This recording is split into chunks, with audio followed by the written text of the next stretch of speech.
주목해 볼 나라가 독일이라는 거예요. 여러분 잘 아시다시피 독일은 히틀러 치하에서 정말 죄를 저지른 나라죠. 패전하면서 연합국이 강요한 헌법을 도입해서 오늘날의 번영을 이루었습니다. 근데 이 타력에 의해서 헌법 질서를 만들었지만 그걸 스위스의 독일 사람들이 그야말로 반성을 철저하게 했죠. 그래서 그 교육이나 여러 가지 그 제도적으로 그 뒷받침하는 그것을 해왔습니다. 이것은 뭘 의미하느냐? 우리나라처럼 이렇게 중앙집권적인 이런 성격을 띠는 나라도 정말 변화를 타력에 의해서도 할 수 있지만 자력에 의해서도 변화만 시킨다면 새로운 질서가 마련될 수 있다. 최근에 그 정권을 놓게 된 메르켈 총리를 보세요. 엄마 리더십이라고 하는데, 그 서번트 리더십. 그분의 리더십이 서번트 리더십이에요. 그런 정치인이 왜 우리는 안 나온다고 보느냐. 세계에서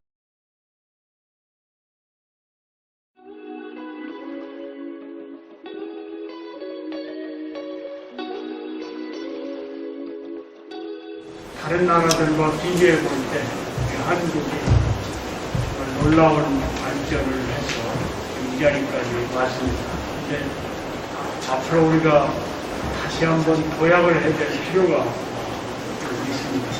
이 현실이 너무나 많은 문제들을 우리가 제기하고 있기 때문에 돌파해내기 위해서 가장 먼저 해야 되는 중요한 일이 헌법 개정이다 생각을 해봤습니다. 헌법 개정의 방향은 강한 민주주의로 해야 되겠다.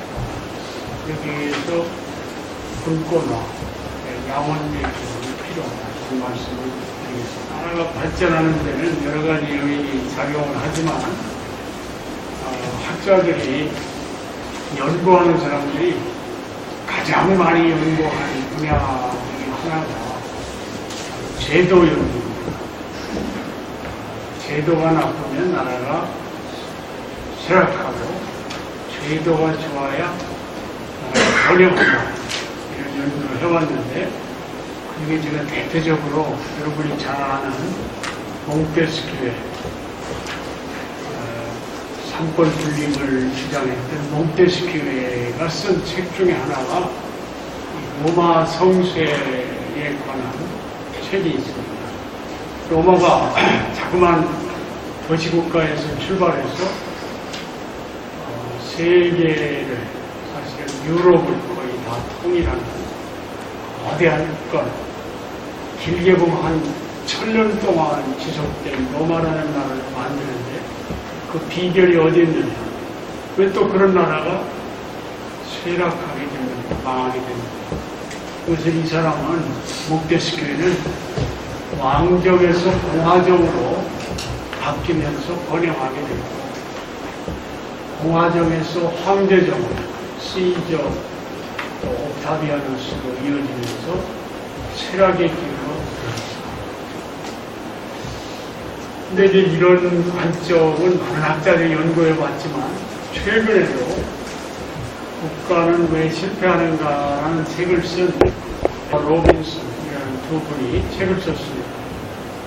한 사람은 에스모글로는 MIT 대 교수고 로빈슨은 하버드 대 교수인데 최근 시카고 대학으로 옮겼더라고요. 이 사람이 15년 동안 공동 연구를 했습니다. 이 사람들이 쓴 논문은 대개 이제 계량 분석을 많이 해서 쓴 책들인데 논문들인데 15년 동안 연구하고 결론이 뭐냐? 나라가 번영하는 나라들을 보니까 인류 역사 전체 통해서 보니까 포용적인 정치 제도를 갖고 있다. 나라가 쇠락하고 못 사는 나라들을 보니까 착취적인 정치 제도를 갖고 있다. 15년 동안 세계적인 학자들이 공동 연구한 결론이 이거예요. 그래서 이거를 학자들에게만 이렇게 논문을 써서 알릴 게 아니라 일반 대중에게도 알리자 해서 쓴 책이 왜 국가는 실패하는가라는 책이고 그 책이 나오자마자 우리나라에서 번역이 됐어요. 2012년도에. 많이 읽으셨으리라고 보지만 우리 이 책에 보면 앞부분에 바로 가장 대표적인 사례가 어떤 사례냐 뭐 여러 가지 사례를 들면서 우리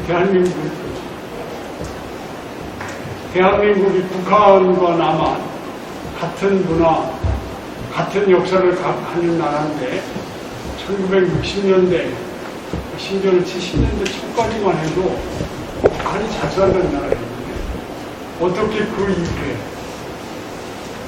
엄청난 격차가 벌어졌는가. 그 원인은 착취적인 정치제도, 포용적인 정치제도를 시행한 결과다. 그리고 북한은 지금 우리 한국의 54분의 1 정도 된다고 우리 통계청에서 분석을 했습니다. 경제 규모가 인권이 말살된 상태에서 그런 얘기를 하더라고요. 대전시 정도의 경제 규모를 북한이 2,500만이 하고 있다. 이렇게 얘기합니다. 근데 사실은 이런 얘기는 정치 제도가 중요하다는 얘기는 굉장히 많은 계보가 있습니다. 노벨상도 많이 받았어요. 근데 이런 얘기를 한 사람들을 보면 플라톤서부터 그런 얘기를 했어요. 오늘날까지도 많은 연구자들이 반복해서 지적해오고 있는데 그래서 저는 이걸 뭐라고 하느냐 공개된 비밀이다. 다 아는 것 같은데 주목하지 않고 대수롭지 않겠습니다. 지금 이번에 대선에서도 정말 헌법을 바꿔야 되겠다 하는 분이 없어요. 눈에 띄지 않습니다. 안타까운 북한보다야 우리가 엄청나게 발전했지만 우리 한국이 이 단계에서 한 번 더 도약을 하려면 민주주의의 품질이 바뀌어져야 되는데 그 민주주의 품질과 정책 성과 간에는 깊은 상관관계가 있다 하는 것이 연구가 되어오고 있습니다. 우리 한국행정연구원에서도 몇 년간에 걸쳐서 연구를 해봤더니 OECD 국가들을 대상으로 조사해 보니까 국가 포용성 수준이 높을수록 정책 성과가 높다. 이런 것이 경험적으로 밝혀졌습니다.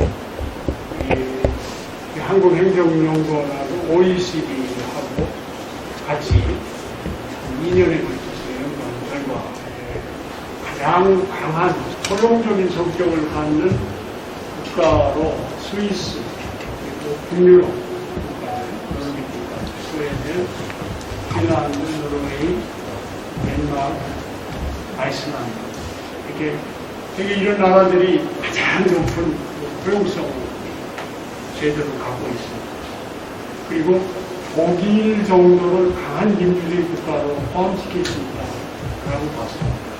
반면에 영국을 포함해서 미국, 프랑스, 일본, 한국은 약한 민주주의 말할 수 있어요. 그냥 오늘 덴마크에서도 말할 수 있습니다.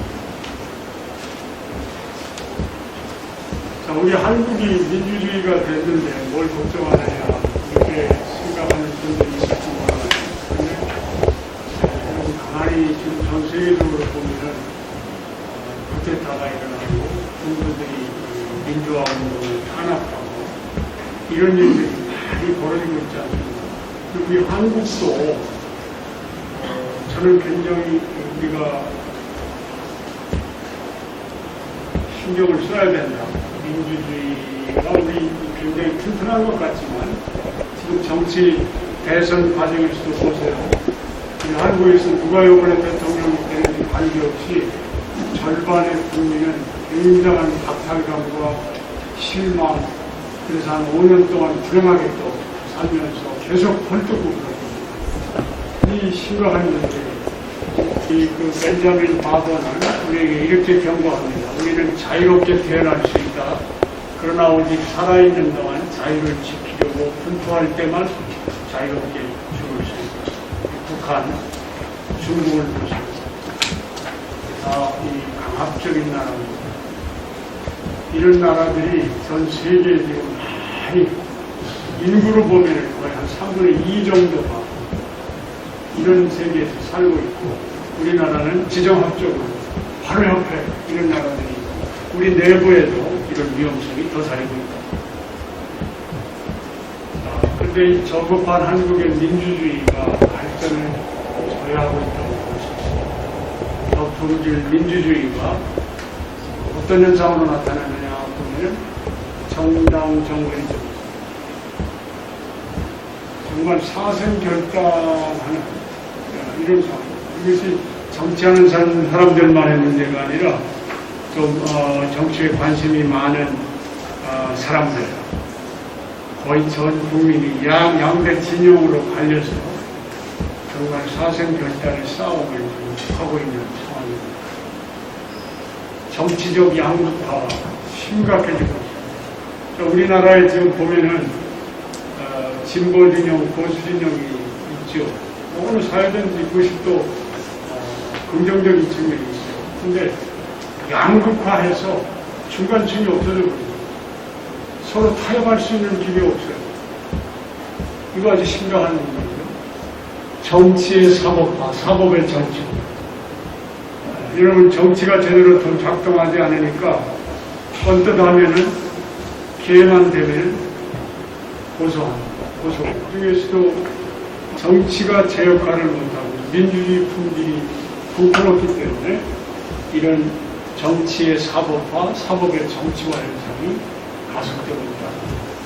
이 시민들은 평소에 구경꾼 하면서 정치를 술 안주 삼아서 얘기하고 욕하고 정의나 이제 분노하면은 길거리에서 외치는 이 정치에 머물고 있는 것이 우리 현실입니다. 이로 인해서 정치 불신, 국정 불안이 야기되고 우리나라가 선진국가로 평가를 받지만은 사회 경제 지표상으로, 특히 사회 지표상으로 OECD 하위권에서 맴돌고 있습니다. 우리 한국이 일본처럼 2020년대를 정점으로 해서 한국이 이제 하락하는 거 아니냐 하는 이런 여러 가지 우울한 관측을 하고 있습니다.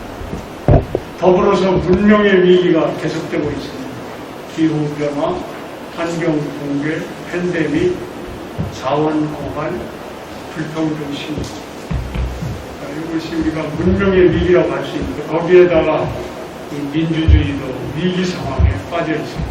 그러니까 트럼프가 지나갔지만 많은 민주주의 국가들이 위기 상황에서 허덕이고 있고 우리 대한민국도 민주주의의 심각한 위기 증상을 보이고 있다. 자, 빈약한 민주주의는 중요한 특징 중에 하나가 뭐냐? 권력이 집중되어 있는 현상입니다. 자, 그런데 우리가 흔히 생각할 때 연방국가를 표방하는 나라들은 집권화로부터 면역성이 있지 않는가 이렇게 생각하기 쉬운데 미국이나 심지어 독일이나 이런 나라 연방국가를 표명하는 나라조차도 특별한 조치를 취하지 않으면 집권화하는 경향이 있습니다. 권력은 속성상 집권하는 경향이 있습니다. 자, 예를 하나 들면요. 여기 미국의 1929년 대공황이 일어날 때에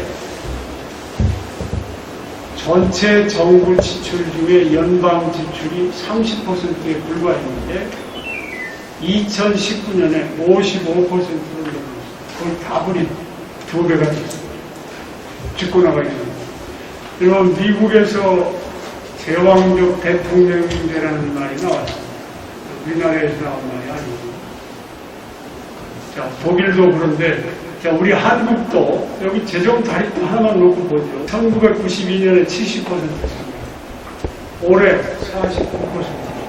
전국 평균입니다. 물론 정확하게 이 재정 자립도가 집권화의 완벽한 지표라고 얘기할 수는 없지만 이런 집권화 현상이 나타납니다. 그래서 최근에 그 전국 시도지사 협의회 같은 데서는 신중앙 집권화 현상이 이런 비판을 하고 있습니다. 예외적으로 세계에서 가장 지방 분권이 강한 나라 스위스에서는 중앙 집권화가 이렇게 진행이 안 됐습니다. 그 원인을 분석해 보니까 직접민주제가 적절히 작동했기 때문입니다. 이렇게 분석이 되고 있습니다. 자, 그런데 세계에서 가장 중앙 분권이 분권적인 속성이 강하고 포용적인 성격이 강한 나라, 아까 말씀드린 대로 스위스와 노르딕 국가를 볼 수가 있는데 이 나라들의 정책 성과를 보게 되면 정말 기적이다, 미라클이라고 얘기하지 않을 수가 없습니다. 이 제가 간단하게 살펴보면 세계 행복지수, 스위스가 당연히 1등이고요. 노르딕 국가가 그 뒤를 따르고 부패 인식지수, 사회 진보지수, 이 세계 최고를 정부 신뢰도는 스위스가 85%, OECD 평균은 51%, 노르딕이 65%, 한국은 지금 45%. 1인당 GDP가 스위스가 8만 4천이라고 했는데 제가 오면서 보니까 8만 6,600달러. 그리고 노르딕 평균이 6만 달러가 좀 넘습니다. 우리 한국은 지금 3만 1,000달러가 되고 있습니다. 한국이 굉장히 잘 사는 나라인 것만은 분명하지만 이렇게 포용성이 높은 분권적인 시스템을 갖고 있는 나라에 비하면 아직 맞다. 국가 부채도 스위스 41, 노르딕 42, OECD 평균이 100%. 여러분 생각해 보세요. 잘 사는 나라들, 스위스나 8만 6천 달러 되는 나라, 6만 달러 이상 되는 나라에서는 빈부격차가 심할 것 같지만 오히려 그렇지 않아요. 세계 빈곤율로 보면은요, 스위스가 이 여느 선진국가의 절반 정도밖에 안 됩니다. 일주일 전에 나온 그 상대적 빈곤율로 봐도 스웨덴하고 스위스가 8, 9인데 한국은 몇이냐? 32위고 미국은 33위입니다. 이러면 GDP가 굉장히 높은 나라인데도 고르게 잘 산다는 얘기입니다. 지방분권 연구를 한 것들을 보면 지방분권과 민주주의가 잘 결합이 되면 이런 긍정적인 성과가 나옵니다. 그 다음에 하브이제 연구가 있는데 이거는 비례제와 연방제를 합한 것을 합의제라고 볼 수 있는데 이렇게 하브이제 국가일수록 다수제의 국가보다도 이런 긍정적인 효과가 있다. 그 다음에 대의제를 채택하지만 필요할 때에는 국민이나 주민이 적극 참여할 수 있는 길을 활짝 열어놓을 때 이런 장점이 있다. 제가 시간이 없어서 읽지는 않는데 여러분 이걸 보면은 뭘 느낄 수 있느냐? 좋은 거 다 써놨네. 좋은 거 다 써놨네. 이런 생각이 들어요. 그렇습니다. 우리 인간이 이런과 같이 이렇게 연구하는 분들이 그 많은 돈과 시간과 열정을 들여서 연구를 수십 년간 해보니까 이런 결과가 나온다는 게 밝혀졌습니다. 이게 좋다는 걸 아는데. 자, 그래서 저는 인간관계를 조직화하는 데는 크게 두 가지 방식이 있다고 봅니다. 하나를 제국의 질서라고 보고 또 하나를 공화국의 질서라고 이렇게 극단으로 이렇게 나눠 볼 수 있다고 생각합니다. 근데 이 제국의 질서의 근본 기저 정서는 뭐냐면 두려움. 여러분 제국 속에 살면요, 그 정상에 있는 황제나 왕이나 이 사람이 밑에 사람들을 제압하고 공포를 통해서 이끌어가는 게 기저 정서. 그리고 반면에 공화국의 질서는 사랑의 질서라고 말할 수 있습니다. 제가 이제 좀 양극단으로 얘기하는데요. 근데 이 제국의 질서는 지배 권력, 타자를 지배하는 지배자들이 피지배자, 상위 계층의 사람이 하위 계층의 사람을 지배하는 질서, 그런 권력이고, 그 다음에 공화국 질서는 이 공유 권력이라고 해서 권력을 공유하는 파트너.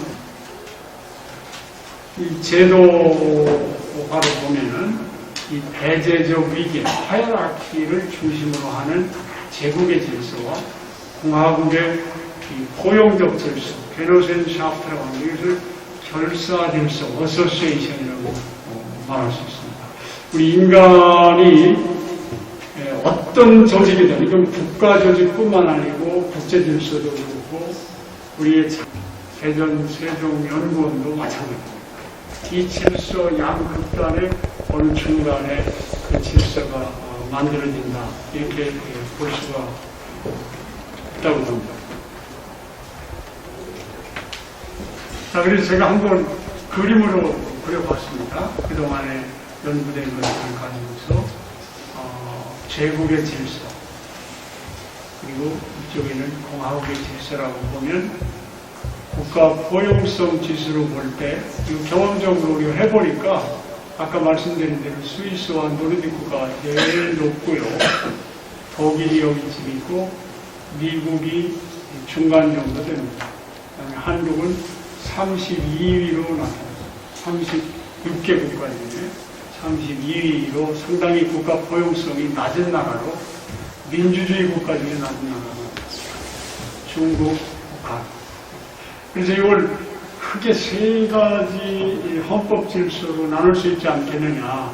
하나가 권위주의 체제, 그다음에 선거 민주주의를 기점으로 해서 빈약한 민주주의로, 그 다음에 독일부터 스위스, 노르디크가 이런 나라들은 강한 민주주의로 볼 수 있다. 대결의 정치에서 공론의 정치로 헌법 개혁해야 스위스나 노르딕 국가가 누리고 있는 그런 번영을 우리도 누릴 수 있다, 이런 생각을 해봤습니다. 자, 제국의 질서가 하이라키로 만들게 되면 어떤 결과가 초래하느냐를 사회심리학자들이 연구를 해왔습니다. 이게 대표적으로 루시퍼 효과라는 건데요. 이 스탠퍼드 모의 교도소 실험을 해보니까 멀쩡한 실험자 대학생들을 한 2주 동안 이 수감자와 교도관 역할을 맡겼더니 더 이상 실험을 진행할 수 없을 만큼 사람들이 변해버린 거예요. 이 수감자들은 진짜 죄수처럼 변해버리고요. 이 교도관들은 완장찬 이런 쇠도 부리는 사람이 되더라고요. 그래서 정신적으로 엄청난 파괴적인 현상이 벌어져서 더 이상 진행할 수 없이 중단시켰다. 이 연구를 확대해가지고 이 필립 짐바로드라고 하는 사람이 쓴 책이 루시퍼 효과라는 책입니다. 여러분 보셨을지 모르겠습니다. 자, 그 다음에 여기 보면은 여기 미국의 미군 병사입니다. 아부그라이브 포로 수용소에서 있었던 일입니다. 이게 이라크의 포로를 이렇게 미군 병사가 이렇게 학대하고 있는 거예요. 사실은 이거보다 더 잔인한 게 있는데, 그거 보여드리기가 뭐해서 제가 그냥 좀 덜한 거 보여주는 겁니다. 근데 놀라운 사실은 이 미군 병사가 굉장히 성실하고 착실한 청년들. 근데 이런 역할이 하이라키, 이 수용소라고 하는, 포로 수용소라고 하는 극단적인 하이라키 속에 들어가게 되면 저게 갑질이 생깁니다. 여러분, 갑질하지 말라 그래서 교육도 하고 그러죠. 저는 저한테 설명하라고 갑질은 왜 생기는 거예요? 이걸로 설명할 수가 있어요. 하이라키 체제가 고정화되면 나도 모르게 갑질하게 되기 쉬워요. 자, 그 다음에 여기 예루살렘의 아이만이라고, 여러분 한나 아렌트, 20세기의 가장 유명한 정치 사상가 중에 한 사람이 한나 아렌트입니다. 근데 이때 아이만이라고 하는 히틀러의 그 수족처럼 움직여가지고 히브리 이스라엘 사람들을 죽였던 600만을 죽인 낙장했던 사람 아닙니까? 이 사람이 이제 아르헨티나에서 잡혀와가지고 예루살렘에서 재판을 받았습니다. 그 재판을 관찰하고 쓴 책이 예루살렘의 아이만이라는 책인데, 이 책의 메시지는 간단합니다. 아이만이 보니까 정신적으로 도른 놈이 아니더라는 거예요. 나쁜 놈이 아니더라는 거예요. 보통 놈인데 그렇게 잔인하게 도구처럼 그 히브리 사람들을 죽였다. 유대인들을 죽였다. 그래서 악의 평범성, 우리 인간은 저렇게 악해질 수가 있다. 이거 왜 그러냐? 하이라키 체제가 되면은 이런 위험성이 있다는 겁니다.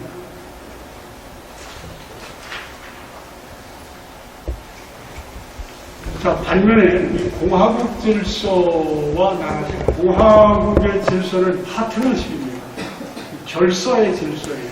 상하관계보다는 평등한 관계를 지향하는 이런 체제가 되면 건전한 시민이 나오고, 그 시민은 나라를 사랑한다. 나라를 사랑한다는 게 국가를 사랑한다는 의미를 넘어서서 우리 공동체를 아끼고 공화국을 사랑하는 시민을 만들려면 어떻게 해야 되느냐?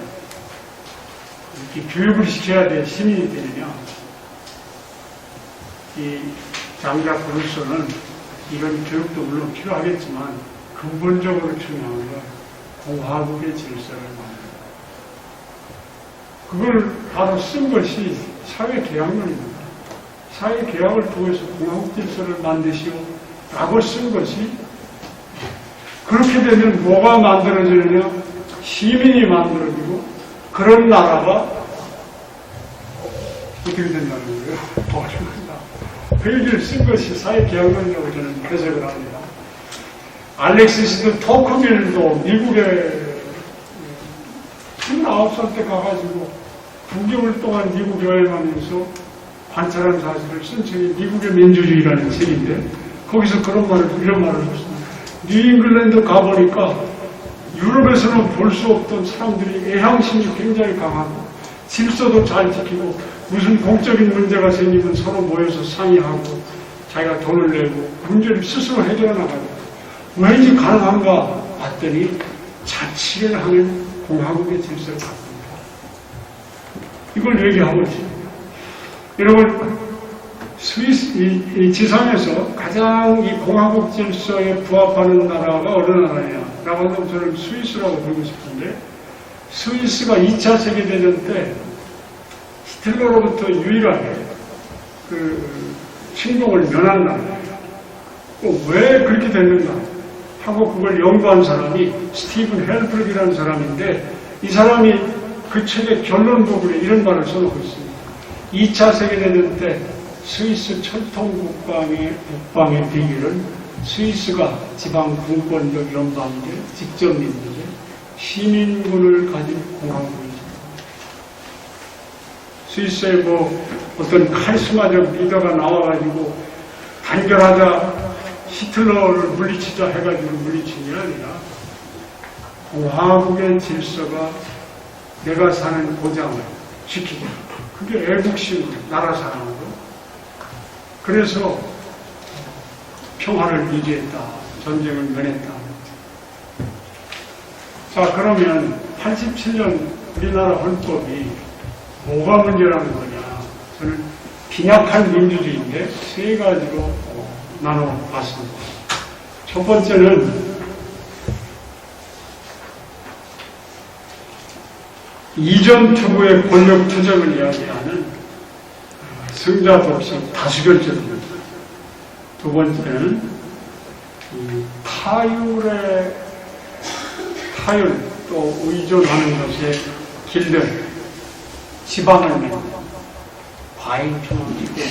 사실은 우리나라만이 아니라 대부분의 나라들이 그렇습니다. 지나치게 집권적이다. 제가 여기서 지나치게라는 말은 우리가 사는 세상에는 적절하게 중앙정부 역할도 필요합니다. 그런데 지나치다 하는 어떤 사람이 그러면 세계에서 지나치지 않은 데가 어디 있습니까? 몇 개 안 돼요. 스위스하고 북유럽 국가 정도 되고 덩치 큰 나라는 독일 정도가 비교적 그런 나라에 속합니다. 강한 민주주의.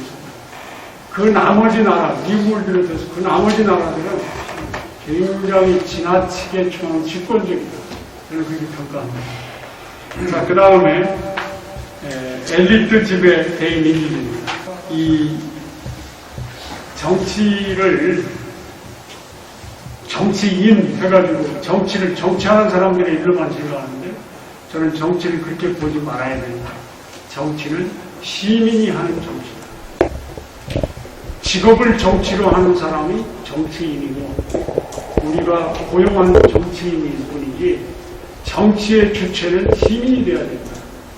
그런 생각을 갖습니다. 그러기 위해서는 대표들만 뽑은 걸로 대통령 뽑고 국회의원 뽑은 걸로 우리 이제 다 끝났다 생각하면 그러니까 정치가 망가집니다. 정치의 주인이 될 때 우리를 대표하는 사람들이 제대로 시민에게 봉사할 수 있다. 자, 그러니까 어떤 이유입니다. 직접 민주주의를 강화하자 하니까 자, 그러면 또 손은 누가 키우느냐. 직접 민주주의 스위스를 가장 잘하는 나라도요, 1%에서 많아도 2% 이상은 하지 않습니다. 무슨 말씀이냐? 국회에서 다루는 법률의 2% 미만만 시민이 직접 결정합니다. 근데 놀라운 것은 2%의 직접 민주제가 100%의 대의민주제의 성격을 바꾼다. 자, 그러면 어떻게 바꾸자는 거냐? 승자 독식 다수결 민주주의. 여러분 지금 이번에 대선에서도 보세요. 대통령이 어느 당이 되든 둘 중에 하나가 되지 않겠습니까? 자, 그런데 사람들이 그럽니다. 3% 미만으로 당량이 결정됩니다. 그보다 더 적게 차이가 날 수도 있어요. 자, 그러면 49%가 반대하는데 51% 찬성한 사람이 권력을 다 가지고 있어요. 그러니까 다 불행해지고 그 정치가 제대로 돌아갈 수 있을까요? 여러분 이번에도 보세요. 어떤 정권이든지 간에 계속 물고 늘어집니다. 왜? 상대가 실수하고 실패해야 기회가 생기죠. 심각한 문제 아닙니까? 눈에 보이지 않습니다. 이거 바꿔야 돼요. 이걸 어떻게 바꾸냐? 소수보호 합의민주주의로 바꿔야 됩니다. 그래서 다수와 소수가 권력을 공유하는 시스템으로 바꿉니다. 두 번째는 과잉중앙집권제를 연방적 지방 분권제로 바꿉니다. 그래서 중앙과 지방 권력을 공유하는 시스템입니다. 이 엘리트 지배 대의민주제를 여기 좋은 직접 민주제로 바꾸자. 2% 미만의 1, 2%의 직접 민주제를 확충하자 이런 얘기입니다. 자, 이렇게 하기 위해서 제가 몇 가지 구체적인 방안을 좀 제시를 하는데요. 시간이 없기 때문에 여러분이 한번 읽어보시기를 바라고, 다수소수 권력 공유제를 강화하기 위해서는 대통령제 개혁이 필요하다. 저는 대통령을 꼽으려 한 명 뽑으려고 합니다. 대통령을 뽑더라도 독일처럼 국가 원수를 뽑더라도 직선하지 말고 국회에서 간선으로 하고 의원 내각제, 이게 독일형이죠. 그런 방향으로 가는 것이 바람직하다. 그 다음에 여기 그렇지 않으면 한 걸음 더 나아가서 스위스처럼 대연정 동료 대통령제로 가면 좋겠다. 제가 지금 여기에 대해서는 좀 구체적인 대안을 좀 제시하려고 합니다. 이거 정치하는 사람들이 관심 안 가져요. 그러나 아무리 생각해도 이건 정말 한번 좀 주장을 해야 되겠다. 제가 지금 준비를 하고 있습니다. 시간이 없어서 이것만 가지고 한번 좀 얘기를 하고 싶은데, 자, 두 번째는 하원의 비례대표 선거입니다. 자, 뭐 연동형 비례대표 한다고 하다가 위성정당 만들어서 오히려 더 왜곡시켰죠. 그러면 국회도 어떻게 만들어야 되느냐. 지금 여러분 우리 인간이 제도를 만들어 오면서 발전시킨 게 비례대표입니다. 그 비례대표들 하나 어떻게 해야 되냐면 그 표 주는 대로 의석을 갖도록 하는 겁니다. 그럼 어떻게 되냐. 300명이 국회의원이 나오면 300명 민주당, 아니 100명 민주당, 100명 국민의힘, 나머지 100명은 제3당, 4당을 가져요. 그렇게 하면 어떤 변화가 생기느냐. 지금처럼 사생결단의 싸움이 크게 많아질 겁니다. 자, 그 다음에 지역대표형 상황이 필요하다. 그것도 뒤에 조금 더 설명하기로 합니다. 그 다음에 중앙과 지방의 권력 공유제. 이 정부 간 관계를 보충성 원칙에 따라서 재해야 됩니다. 여러분도 아마 그 연구를 많이 하실 거예요. 지방은 분권을 하자, 여러 가지 얘기를 하는데, 그 다음에 재정연방비. 저는 이걸 굉장히 중시하는데요. 세출분권만이 아니고 세입분권을 해야 된다. 이게 특히 과세권을 지방에 행사할 수 있도록 문을 열어줘야 됩니다. 헌법 제59조의 개정이 반드시 필요하다. 그리고 지방재정조정제도를 지방 교부세 늘리는 것만 하지 말고 근본적으로 국세를 지방세 이양을 하고 더불어서 과세권을 행사할 수 있는 길을 열어줘야 된다. 자, 이렇게 하면은 지방이 재정력 격차 때문에 재정 격차가 심해질 거 아니냐. 그래서 길을 찾으면 되는 겁니다. 그 과정에서 중앙정부의 적절한 재정 조정 역할을 하고 여러분이 좋은 지혜를 좀 마련해 주시기 바랍니다. 그 다음에 자치조직권, 자치입법권을 강화하는 헌법 제117조, 118조 전면적으로 개정을 해야 됩니다. 그 다음에 엘리트와 시민이 권력을 공유할 수 있는 아까 말씀드린 2% 직접민주주의 확충을 만들자. 그러기 위해서 헌법국민 발언제, 법률국민 발언제, 또 국민이 발의하는 국민투표제 도입을 해야 됩니다.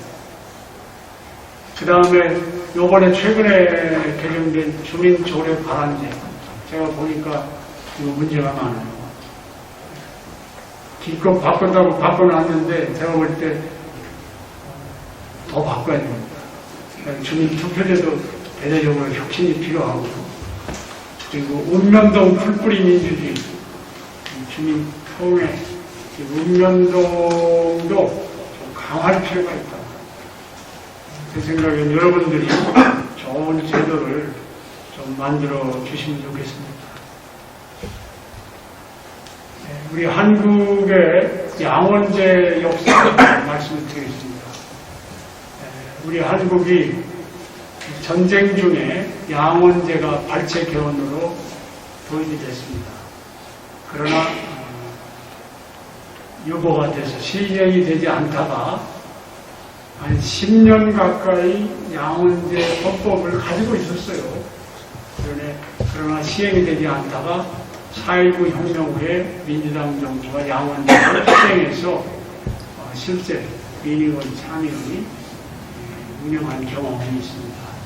이것이 5.16 쿠데타로 양원제가 중단돼서 오늘까지 이어지고 있습니다. 이렇게 볼 때 양원제 중단은 군사정부의 잔재다. 상원이 없는 것은 대단히 이상한 현상이다. 이렇게 볼 수가 있습니다. 이 양원제를 채택하는 나라들을 보면 결국에 나라의 규모가 양원제 채택의 중요한 기준인데 G7 국가는 모두 양원제 국가고요. G15위 국가 중에서도 중국과 한국을 제외하고는 모두 양원제 국가입니다. 근데 중국에는 유사상원 역할을 하는 정협이 존재한다고 보면 우리 한국만 전혀 상원이 없다 이렇게 볼 수도 있고 G20 국가 중에서도 한국, 터키, 한국 이 세 개의 나라만 상원이 없습니다. 근데 여기서 터키와 한국이 갈등이 가장 심한 나라예요. 자, 그 다음에 인구 1,200만 명 이상 되는 이 선진국가 부르면 OECD 국가 중에서 단원제 국가는 오직 터키와 한국입니다. 시간이 없어서 이렇게만 지나가는데요. 여러분, 양원제가 없는 것도 심각한 문제입니다. 양원제가 왜 필요하느냐? 저는 두 가지로 보는데, 하나는 양원제는 우리 인간이 지역의 연고를 갖고 삽니다. 이것이 나쁜 것이 아니라 우리가 인정할 수밖에 없다. 또 그것이 갖는 장점도 있다. 자, 그러면서도 더불어서 살 수 있는 방법이 뭐냐? 국민 통합할 수 있는 방법이 뭐냐? 그게 지역대표역 상원을 만드는 것이다. 미국이 그렇게 출범을 했고, 미국이 헌법 개정을 통해서 나라를 하나 만들 때 연방국가로 출범하니까. 그 다음에 또 하나 중요한 건 양원제의 특징은요, 입법 분기를 제고할 수가 있습니다. 지금 우리 한국이 국회의원에 대한 불신이 아주 심각합니다. 정치인에 대한 불신. 이걸 극복하기 위해서도 양원제가 필요하다. 이거 이제 우리나라에 조금 더 부연 설명을 한 것이고요.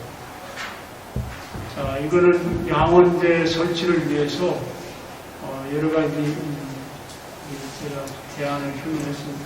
예, 그래서 제가 요거는 여러분 이제 연구하시는 분들이니까 요 책에다가 좀 이렇게 정리를 해 놓았고 더 자세한 거는 제가 단행본으로 이 양원제 개헌에 대해서 쓴 책이 있습니다. 참고해 보시기 바랍니다. 우리나라에서 그럼 헌법 개정을 위해서 노력을 안 했느냐 해왔습니다. 저기 문재인 정부 때만 해도 3차례에 걸쳐서 노력을 했는데 다 좌절되고 말았습니다. 2018년도에 대통령이 헌법 개정안을 발의했지만 제1야당이 불참함으로 해서 무산돼 버리고 말았고 2019년에 준연동형 비례대표제 좀 약화된 형태로 한번 해본다고 했지만 이성적으로지 않으려고 합니다. 이걸 내놓게 하는 방법은 누가 있느냐? 깨어있는 시민이 먼저 알아야 돼요. 근데 우리 시민들이 지금 이 단계에 도달하지 못하다 보니까 사람들도 다 이기적인 우리 같은 보통 사람인데도 불구하고 그런 서번트 리더의 리더십을 발휘한 사람. 그래서 정말 우리가 좋은 헌법을 가지고 대한민국을 재도약시키려면 깨어있는 시민과 섬기는 리더가 필요한데 제가 최근에 도산 선생이 항일 투쟁을 하신 과정을 신용화 교수님이 쓴 책이 있습니다. 오래 나온 책인데 그걸 읽어보고 도산 선생님이야말로 우리 대한민국을 여기까지 선진국까지 오게 하시는 제일의 공로입니다. 이런 생각이 들었습니다. 대공사상입니다. 이런 섬기는 리더가 우리 대한민국에 나올 때 이제 지금까지 정말 절대 빈곤에서 선진국까지 진입했는데 이제 G5 선도국가로 우뚝 서는 그렇게 되려면 깨어있는 시민과 성기는 민주가 필요하다. 이런 생각을 갖게 됐습니다. 이것으로 마치겠습니다.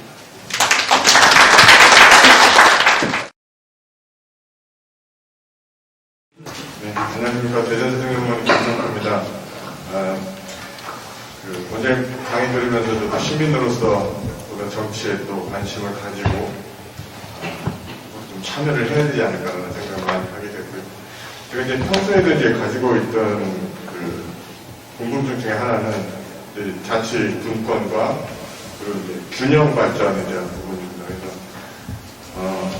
그래서 양쪽에서 이제 다 다른 데로 이제 논거와 주장들이 있는 것 같은데, 제가 생각하기에도 이제 분권이 돼 갈수록 어느 정도 이제 균형 발전에 도움도 되겠지만, 역설적으로 거기서 나타나는 불균형의 문제도 같이 또 있다고 생각이 드는데, 혹시 원장님께서는 이 부분에 대해서 어떻게 생각하고 계신지 궁금해서 여쭤봅니다.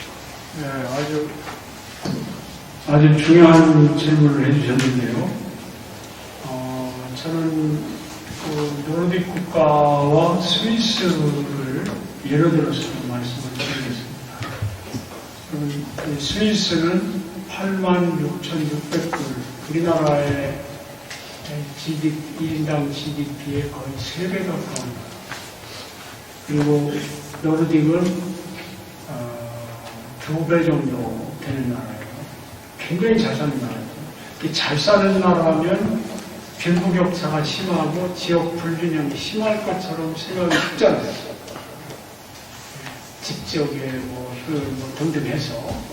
그런데 이 나라들이 굉장히 소득이 비교적 균등합니다. 그러니까 못 사는 데서 평등한 게 아니라 잘 사는 사람들은 잘 살지만 못 사는 사람들도 잘 삽니다. 상대적으로. 그러니까 대체로 다 잘 사는데 더 잘 사는 사람, 더 잘 사는 지역, 이런 것이 존재하는 나라다. 이렇게 볼 수가 있습니다. 근데 이 스위스와 노르딕 국가의 비교를 보니까 이런 지역 균형 발전을 가져오게 하는 원리가 있어요.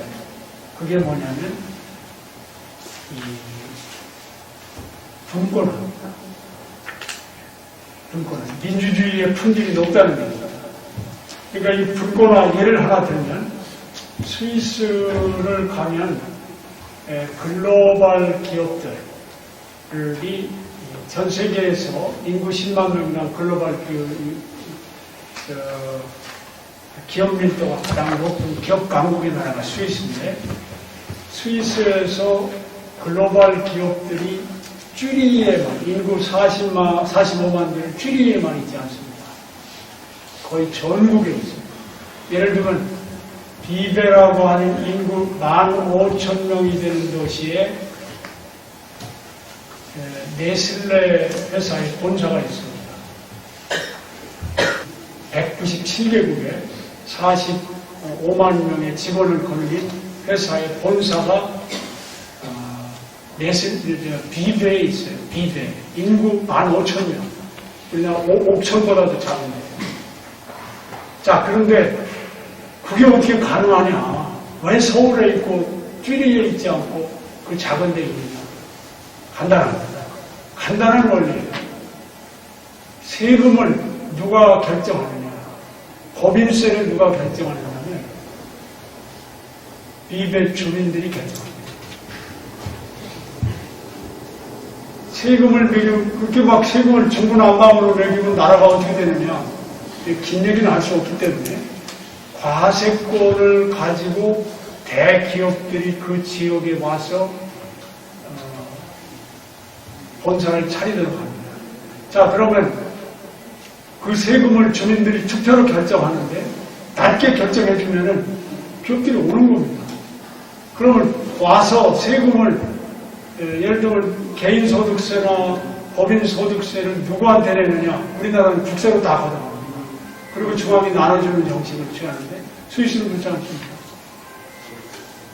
법인소득세, 개인소득세를 물론 꼬명도, 캔턴도 연방정부도 이렇게 3분의, 대개 3분에서 가져가는데, 그걸 꼬면 정부한테 직접 수익이 되는 거예요. 그러니까 인구가 평균, 꼬면 정부의 인구가 4,000명밖에 안 되는데도 재정 자립도가 87%. 제가 이제 이 얘기를 여기까지만 하고 더 자세한 내용은 여기 이제 많이 정말 연구를 해야 됩니다. 그럼 이런 제도를 우리나라에 어떻게 도입해서 정말 우리나라도 균형 발전과 자치분권을 같이 가져가느냐 하는 것은 앞으로의 과제. 중앙정부가 적절한 역할을 한동안 해야 됩니다. 단계적으로 그 방향으로 가야 됩니다. 그걸 바로 우리 연구자들이 해법을 찾아내야 됩니다. 이제 우리가 해야 됩니다. 이건 북유럽 국가도 비슷합니다. 어떤 사람들은 자치분권 하면 균형 발전은 어긋난다. 저는 그렇게 보지 않습니다. 당장에는 그럴 수 있어요. 그렇기 때문에 우리가 지혜를 발휘해서 단계적으로 그런 방향으로 가되 스위스나 북유럽 국가처럼 자치분권의 원리와 균형 발전의 원리는 같이 갈 수 있다. 같이 가야 된다. 예. 이 건에 대해서는 저도 잠깐 좀 말씀을 드리면, 언뜻 생각하면, 이 국토를 균형 있게 발전을 시키려고 그러면, 재원을, 알로케이션, 재원 배분을 누가 공정하게 좀 해야지, 힘 약한 자치단체들이 있고, 경제력이 강한 자치단체들이 있는데, 이게 분권화가 되면 오히려 그게 더 심해지지 않느냐, 이제 이런 생각을 할 수가 있어서, 균형 발전하고 자치분권화가 꼭 이렇게 정의 상관관계가 아니지 않느냐, 이렇게 생각할 수가 있습니다. 근데 그거는 발전 전략을 외생전투에서 외생적 발전 전략을 썼을 때는 그게 맞는 거고. 그런데 이제 앞으로는 내생적으로 이렇게 그 발전을 시켜야 돼요. 그러니까 처음에는 어느 정도 이제 여건을 만들어준 다음에는 내생적으로 그 지역에서 지역 혁신 전략에 의해서 이제 계속 이렇게 그 발전이 돼야 되는데, 혁신의 가장 큰 그 요인은 결국 지역에 있는 사람들이 함께 모아서 논의하고 배제되는 사람 없이 모든 사람들이 다 참여하는 그런 그 참여적인 사회가 그 혁신을 가장 잘 한다는 거거든요. 그게 이제 그 포용 그 사회 이론이고, 그래서 결국은 자치분권으로 가야지만이 지속적으로 결국은 우리가 성장을 할 수 있고 발전할 수가 있다. 이런 것이 이제 그런 논리고요.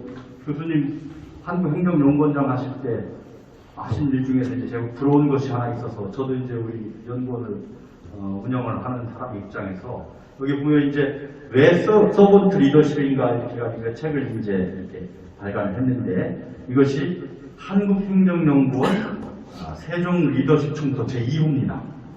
그러니까 결국은 한국행정연구원에 가셔서 이제 원장님께서 이제 하신 일 중에서 중요한 것이, 정말 우리 사회에서 중요한 담론, 지식인들 또 우리 일반 대중들이 알아야 될 것은 여러 사람이 모여가지고 전문가들 논의를 한 다음에 이것을 잘 정리해서 이렇게 책으로 발간해 이렇게 나옵니다. 그래서 우리 대전세종연구원도 지금 이제 지역학센터에서는 이제 준비를 하고 있고, 그리고 계속 이제 이런 식으로 앞으로 우리가 장래 미래에 가야 될 길을 같아서 이것에 대해서 좀 여러분들과 설명을 드리면서, 단지 이제 서번트 리더십 하면 통상적으로 되게 약한 리더십처럼 이렇게 생각되지 않습니까? 이게 어떻게 서번트 리더십이 자치분권하고 연관이 되고 포용국가하고 연관이 되고 이렇게 되는가에 대해서, 그것에 대해서 저는 우리 교수님께서 한번 좀 서번트 리더십이 키워드다.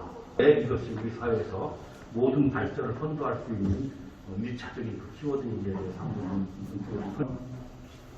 부족한 걸 소개해 주셔서 정말 감사드리고요.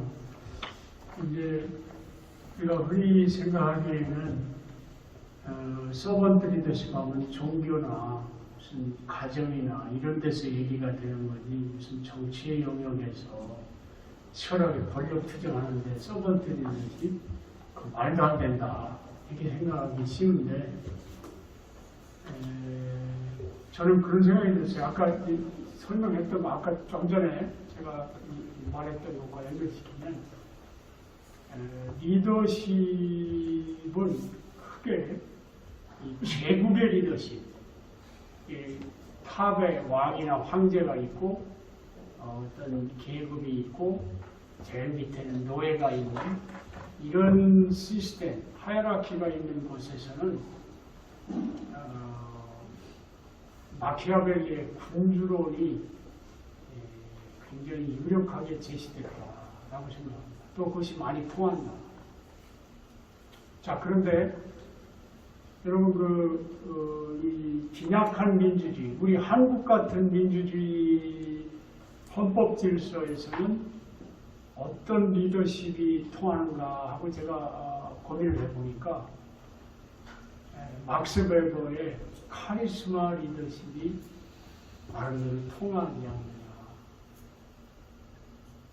근데 이런 강한 민주주의 리더십을 갖는 이런 공화주의적 질서, 파트너십이 강조되고 결사의 질서가 이 동등한 사람들 사이에 민주적 질서가 있는 이런 공화적주의에서는 어떤 리더십이 제대로 작동할까? 그것을 서번트 리더십이다 이렇게 봤습니다. 실제로 제가 이 책에서도 좀 소개를 했지만 제가 만났던 스위스의 제가 몇 년 전에 75세 된 정치인을 만났었어요. 이분이 자그마한 그 꼬변에서 시장도 하고 했던 분이에요. 근데 원래 그분이 변호사를 했던 분입니다. 근데 정치인으로 돌아서면서 자기 수입의 3분의 1로 줄어들었어요. 그리고서 이제 은퇴를 해서 75세 돼서 저하고 이제 정치인에 대한 소감을 묻고 그랬는데 그분이 그러더라고요. 자기는 정말 다시 인생을 산다 해도 지방 정치인으로 살겠다. 수입 3분의 1이나 줄어드는데도 그렇습니까? 그랬더니 정말 주민들이 원하는, 바라는 일을 하면서 주민과 함께 동고동락하는 그 인생이 나는 행복했다. 다시 인생을 산다 해도 지방 정치인으로 살겠다. 이런 얘기를 하더라고요. 정말 제가 감명이 깊었습니다. 그러면서 마지막으로 그런 얘기를 했어요. 자기 아들도 변호사인데 자기가 걷고 있던 길을 똑같이 걷고 있다. 뭐 대통령 하는 게 아닙니다. 자기 소득의 3분의 1로 줄어드는데도 지방 정치인으로 살면서 스위스에서는 중요한 특징이 있어요. 존경을 받습니다. 정치인들. 이 놀라운 현상인데 우리나라에서는 정치인들은 제일 불신받잖아요. 근데 스위스에서는 존경을 받습니다. 근데 노르딕 국가에서도 보니까 엘란드르 여러분도 아마 보도에 보셨을 겁니다. 또 그 밖에 엘란드 총리를 비롯해서 여러 3인당 총리하던 사람들이 그야말로 서번트 리더십을 발휘했습니다. 예를 들면 엘란드르 총리 같은 경우에는 이 사람이 26년 동안 총리 역할을 했습니다. 3인당 총리 역할을 했는데 총리하면서 총리 공관에 들어가지 않았어요. 개인 집을 세대로 살면서 살았습니다. 근데 26년 이 사람이 68세 될 때 정년 퇴임하면서 나왔는데 보니까 이 사람이 자기 집이 없는 거예요. 스웨덴 국민들이 깜짝 놀랐어요. 그래서 스웨덴 3인당의 당원들이 통나무 집을 지어줘가지고 남은 인생을 살다 갔습니다. 근데 그분의 그 전통을, 그 헌신적인 정치인의 삶을 본받으려고 하는 것이 소개가 되어 있습니다. 제가 읽어보시면 제가 두 권을 더 가져왔습니다. 여러분, 제가 말씀드리려고 하는 건 뭐냐. 세계에서 가장 잘 사는 나라. 그래도 이상 국가는 아니라고 하더라도 정말 우리가 본받을 만한 나라로 번영하고 싶다면 그런 서번트 리더가 나와야 됩니다. 우리 대한민국에도 그런 리더들이 있었다. 그 중에 대표적인 분이 도산 안창호 선생, 또 그 밖에 도산 김구 선생이라든지 그런 훌륭하신 분들이 있습니다. 우리가 왜 그런 길을 못 가느냐. 형 가보자. 그런 생각을 해봤습니다. 예, 교수님 감사합니다. 우리가 이제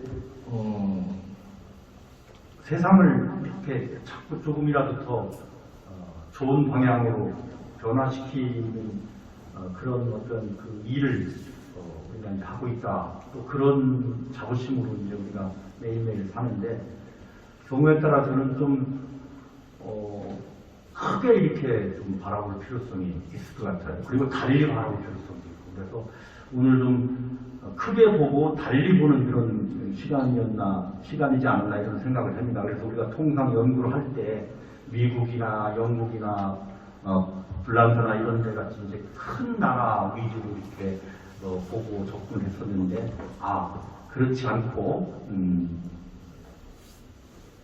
그 스위스나 스웨덴이나 노르웨이나 이런 나라도 우리가 충분히 관심을 가지고 제도를 연구하고 그들의 삶을 이렇게 들여다볼 필요성이 있다. 그런 것, 이렇게 달리 보는 것. 그 다음에 지금 당장 보면은 이게 되겠어라고 하는 것이지만 그런 생각이 들 수 있지만 지금 우리가 그것을 고민하고 얘기하고 하지 않으면 세상은 바뀌지 않습니다. 담론이라고 하는 것은 그 시대 그 사회 구성원들이 늘 항상 바라고 희망하면서 얘기하는 것이 담론입니다. 그게 사회적 담론인데 중요한 것은 5년, 10년 뒤에 그 담론대로 그 사회가 되는 겁니다. 째째한 얘기하고 우리 구성원들이 만나가지고서 늘 그 자기 이익만 얘기하고 그러면은 5년 뒤에 그 사회는 그렇게 됩니다. 근데 만나가지고 우리 정말 잘 될 수 있어. 우리 노력하면 돼. 라고 계속 끊임없이 얘기하면서 마음을 가지다 보면 5년, 10년 뒤에 우리가 그렇게 됩니다. 잘 살아보겠다는 담론으로 우리가 3만 부 국가로 오지 않았습니까?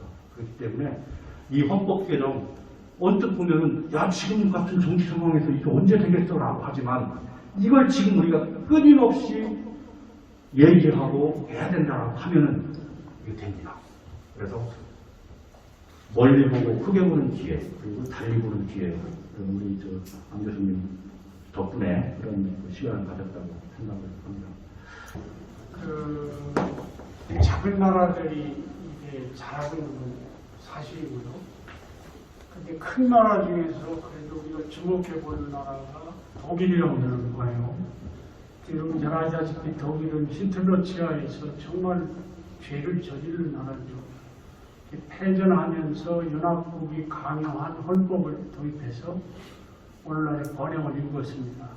근데 이 타력에 의해서 헌법 질서를 만들었지만 그걸 스위스의 독일 사람들이 그야말로 반성을 철저하게 합니다. 그래서 그 교육이나 여러 가지 그 제도적으로 그 뒷받침하는 그것을 해왔습니다. 이것은 뭘 의미하느냐? 우리나라처럼 이렇게 중앙집권적인 이런 성격을 띠는 나라도 정말 변화를 타력에 의해서도 할 수 있지만 자력에 의해서 변화만 시킨다면 새로운 질서가 마련될 수 있다. 최근에 그 정권을 놓게 된 메르켈 총리를 보세요. 엄마 리더십이라고 하는데 그 서번트 리더십. 그분의 리더십이 서번트 리더십이에요. 그런 정치인이 왜 우리는 안 나오는다고 보느냐. 세계에서 가장 그래도 그 정치 큰 나라 중에서 세계 최고의 나라가 독일 아닙니까 지금? 그런 측면에서 정말 우리가 좀 볼 필요가 있고요. 우리 정재근 원장님은 제가 보니까 이 행정을 하고 또 공부를 하면서도 이렇게 시인으로 아까 또 인문학을 얘기하시고 하는데 제가 볼 때는 저는 기대를 해봅니다. 왜냐하면 시인이라고 하는 건 이 통상의 어떤 그 궤도만 가지 않고 하늘을 날아가는 측면이 있잖아요. 그런 희망과 이런 걸 가질 때 우리 연구원도 도약할 수 있다고 저는 생각합니다. 우리 대한민국도 정말 절대 빈곤에서 여기까지 왔거든요. 한 번 더 도약할 수 있는 길을 걸으려면 우리가 시인의 상상력을 가질 필요가 있다. 그 상상력이 무슨 공허한 게 아니라 지금 그렇게 가는 나라들이 좁은 문을 통해서 그 길을 가는 나라들이 있잖아요. 우리 대한민국이 이제 세계 G5 선도국가로 한번 서보자.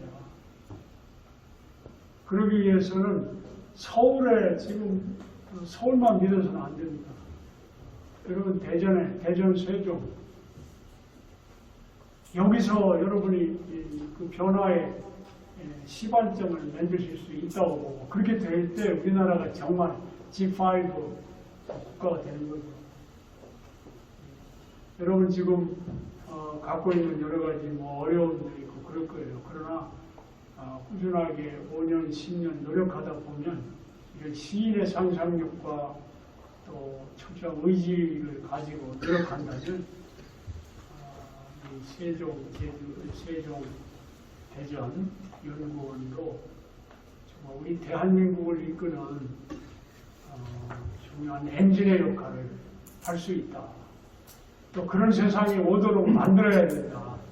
그런 말씀을 드리겠습니다. 감사합니다. 예, 분명 말씀 감사합니다. 예, 그러면 오늘 모임 이것으로 마치겠습니다. 고맙습니다.